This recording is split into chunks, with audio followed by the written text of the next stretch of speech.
Trump furious as liberal judge slaps America in the face with Bergdahl sentence.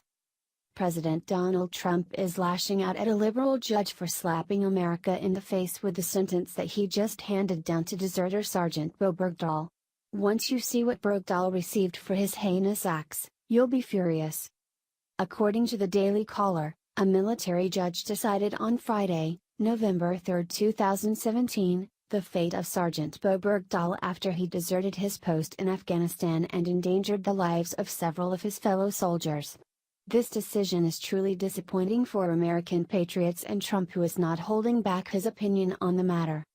I couldn't agree more with President Donald Trump.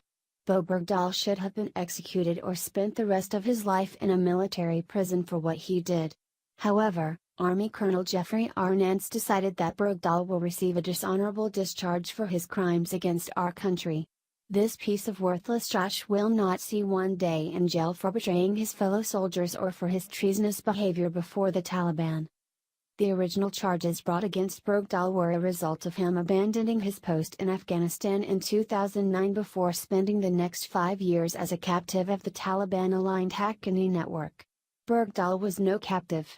He left his post to join America's enemies and likely provided them with information which caused numerous soldiers to be injured or lose their lives.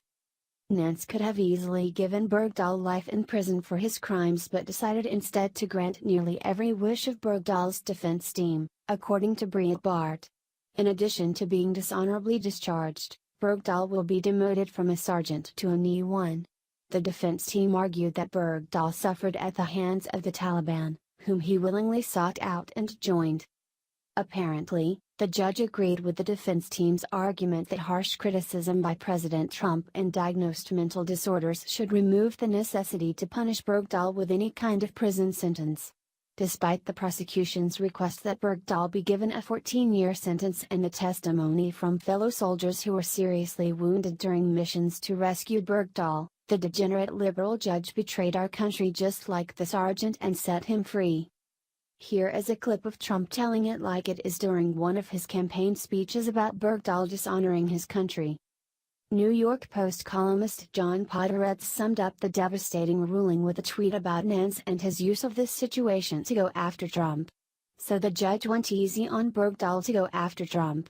He all but said so earlier in the week. That's wrong. Podhoretz was referring to comments which Nance made at a previous hearing, during which he said, "I will consider the president's comments as mitigation evidence as I arrive at an appropriate sentence," according to Business Insider. In essence, liberals scored big on this sickening decision by Nance because an America-hating degenerate got out of a life sentence, and at the same time, the mainstream media gets to blame it on Trump's affinity for speaking the truth. Make no mistake that justice is not derailed by our assertive and outspoken president. Justice is derailed by those who hate law and order.